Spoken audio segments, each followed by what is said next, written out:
माँ बाप अपना सब कुछ त्याग कर बच्चों को पढ़ाते लिखाते हैं और अच्छी नौकरी के लिए बाहर भेजते हैं, पर बच्चे बाहर जाते ही अपने माँ बाप को भूल जाते हैं। यहाँ 2 साल से इंदौर की एक बुजुर्ग महिला अपने पति के साथ सिर्फ इसलिए रह रही है कि उसका अंतिम संस्कार ढंग से हो जाए। महिला का बेटा इंजीनियर है और कनाडा में किसी हवाई जहाज कंपनी में 1 करोड़ के पैकेज पर काम करता है। इतना कुछ होने के बाद भी कनाडा जाने के बाद आज तक बेटा न वापस आया है और न ही पैसे ही भेजता है। यदा कदा फोन पर बात जरूर हो जाती है और अब वो भी महीनों से बंद है। संजय प्लेस में एक चाय के खोखे पर बैठी बुजुर्ग महिला लोगों से पूछ रही थी कि थोड़ी देर बैठी रहूं, दुकानदार हटाएगा तो नहीं। इतने में एक नौजवान युवक आया और बुजुर्ग महिला से कुछ बात की और फिर कुछ दवाओं के खाली ट्यूब लेकर चला गया। कुछ समय बाद युवक वापस आया और महिला को नए दवा की ट्यूब लाकर दिए। महिला युवक से बात करते करते रोने लगी और युवक उन्हें ढांढ ढस बंधवाता रहा। आसपास खड़े लोगों की निगाहें उन पर टिक गई। जब हमने मामला जानने की कोशिश की तो हमारे सामने महिला की दर्द भरी कहानी आई। बुजुर्ग महिला का नाम प्रीति ठाकुर है। इनके पति का नाम केवल ठाकुर और बेटे का नाम विकी ठाकुर है।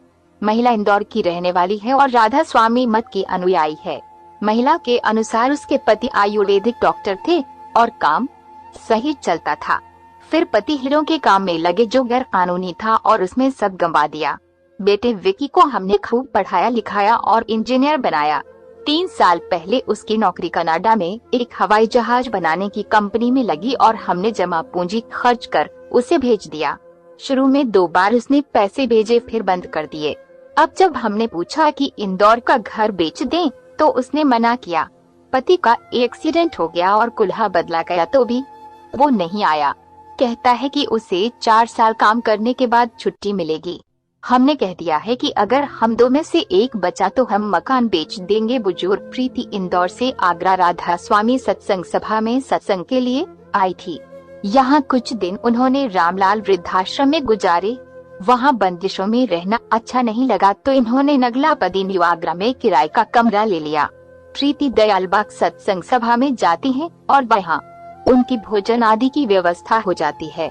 घर का किराया इधर उधर से लोगों द्वारा मांग कर देती हैं। कोई दवा देता है तो कोई चाय पिला देता है। इस तरह इनका जीवन चल रहा है। पूछने पर कहती हैं कि ये पूर्व जन्म का फल है, इसलिए इस जन्म में सत्संग करती हूँ ताकि अगली बार सब ठीक हो। बात करते समय महिला के आंसू देखकर हर कोई दर्द से भर गया। लोग महिला को देखकर सोच रहे थे कि बच्चों को अपने से दूर भेजने पर वो इतना दूर हो जाते हैं कि माँ बाप की हालत भी उन्हें विचलित नहीं करती और वो उन्हें भी भूल जाते हैं। इस माँ की कहानी आज के दौर में हजारों ऐसी माँ से मिलती होगी जो आज चाहे आलीशान बंगले में रह रही हो या फिर एक झोपड़ी में, लेकिन उसकी न माँ के आज भी उस बेटे के घर आने की राह देखती हैं जिसे न केवल उसने अपने सीने से लगाकर पाला बल्कि उसे पढ़ा लिखा कर दुनिया के काबिल बनाया। पर शायद उस माँ को ये नहीं मालूम था कि बाहरी दुनिया की भीड़ में वो बेटा अपनी दुनिया को ही भूल जाएगा।